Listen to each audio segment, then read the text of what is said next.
Corporate जिहाद हा नवीनच आता शब्द आपल्याला एक माहिती झालेला आहे. आतापर्यंत आपण लव जिहाद, लँड जिहाद ऐकला.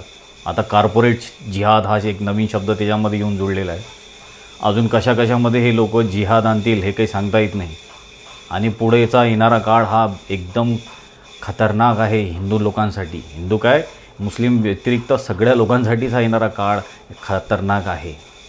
म्हणून रामदास स्वामी म्हणतात तसं असावे अखंड सावधान, असं आपल्याला सावधान राहावं लागणार आहे या लोकांपासून विशेष म्हणजे. आणि सगळ्यात सावध आपल्याला आपल्या आया बहिणींना, आपल्या स्त्रियांना, मुली बायांना सावध करावं लागणार आहे. कारण यांचं सॉफ्ट टार्गेट हे आपल्या लेडीज आहेत, आपल्या स्त्रिया आहेत, आपल्या आया बहिणी आहेत. आपल्याला माहीत आहे हे कसे लोक गोड गोड बोलतात आणि त्यांना आपल्या जाड्यात ओढतात, प्रेमाच्या जाड्यात वेगळे वेगळे आमिष दाखवून. आपल्याला माहिती आहे. आणि यांना हे चांगली प्रॉपर ट्रेनिंग दिली गेलेली असते. आता ह्या टाटाच्या हे जे TCS कंपनीमधलं हे जे कॉर्पोरेट जिहाद झालं, इथे पण म्हणतात अशा बातम्या आहे की यांना मस्जिदमध्ये ते सगळी काही ट्रेनिंग दिल्या जात होती. म्हणजे याच्यावरून तुम्ही विचार करू शकता हे लोक काय पण करू शकतात.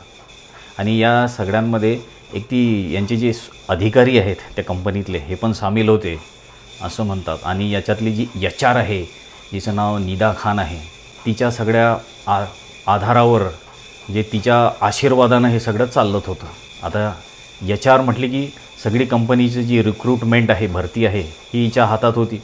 आणि साहजिकच आहे तिने तिच्या जातीचे, तिच्या धर्माचे लोक याच्यामध्ये जास्तीत जास्त भरले. आपल्याला दिसते पण खूप सारे लोक हिने भरले.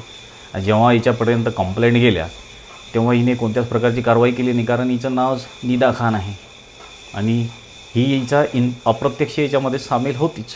तर अजूनही जेव्हा पोलीस चौकशी करतील तेव्हा याच्यामध्ये आणखीनही कोणी यांचे वरिष्ठ अधिकारी याच्यामध्ये सामील आहेत की नाहीत हे सगळं आपल्याला समजेल. आणि जर सामील असले तसे यांच्या गांडीवर फटके द्या साल्यांच्या.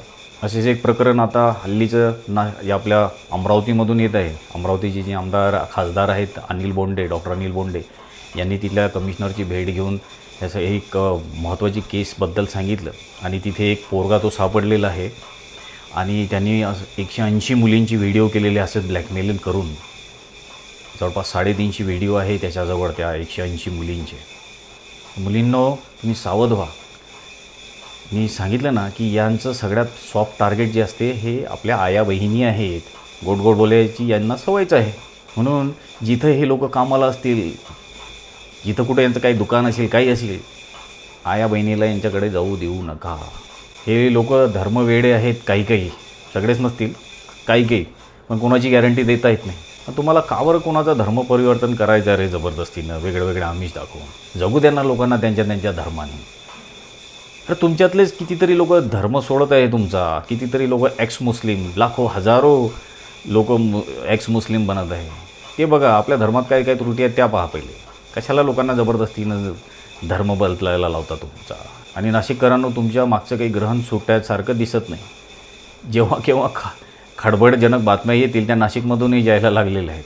पहिले 2 बाबा, आता ह्या कंपनीतून ही बातमी आलेली आहे. तर सावध रहा, या लोकांची चाल ओळखा. आणि सगळ्यात महत्त्वाचं म्हणजे ह्या ज्या गोष्टी आपल्या आजूबाजूला घडतात त्याची आपल्या घरामध्ये, आपल्या परिवारामध्ये, कुटुंबामध्ये, आपल्या मित्रमंडळीमध्ये चर्चा करा.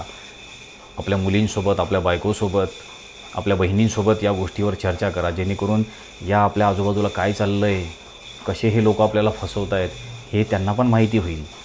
एक माणूस म्हणून तर आपण असतोच सावध आणि आपल्या जे ते नादी पण लागणार नाही.